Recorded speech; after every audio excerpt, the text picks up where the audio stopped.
This is the new Nokia 7 Plus. Yesterday's surprise central bank lending rate cut came in a backdrop where the Sri Lankan economy recorded its weakest economic growth in 16 years at a rate of 3.1%. Citing favourable inflation and dull growth, the Monetary Board of the central bank thereby decided to cut standing lending facility rate by 25 basis points to 8.50%, making it the first cut in 3 years. The standing deposit facility rate will, however, be maintained at 7.25%. The previous policy rate revision took place in March last year, with central bank tightening policy rate regime, citing it a necessary precaution against a build-up of inflationary pressures. Thereby, both deposit rate and lending rate was increased by 25 basis points each to 7.25% and 8.75% respectively. Central Bank expects yesterday's policy relaxation to spur economic growth, which slumped to a 16-year low of 3.1% last year to around 5% in 2018.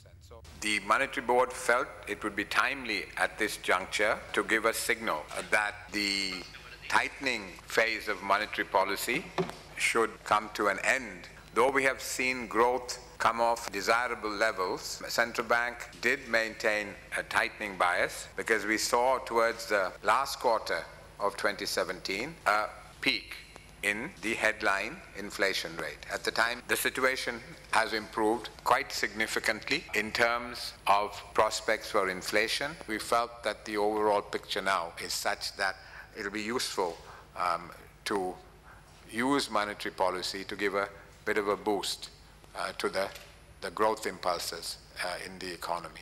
Commenting on the rate cut, however, economists pointed out that the actual focus of the government at this point should be on real economic growth.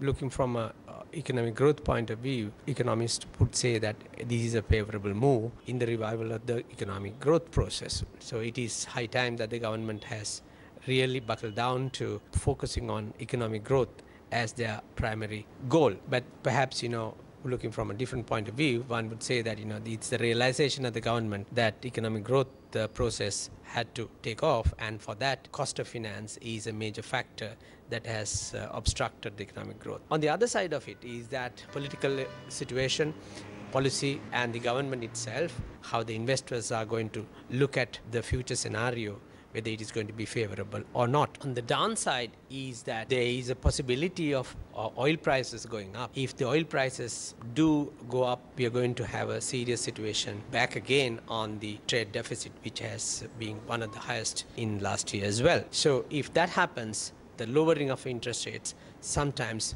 might not create the economic growth that was envisaged, but rather it might promote more imports and thereby causing more pressure on the balance of payments front. This reduction in interest rates is a positive move and a timely one at that, because I think the real sector would benefit from a lower interest rate regime to stimulate growth and also to help them to get back on their feet and also secure their overall profit margins. While that is the case, also we have seen inflation tapering down as a result of demand contraction coming through.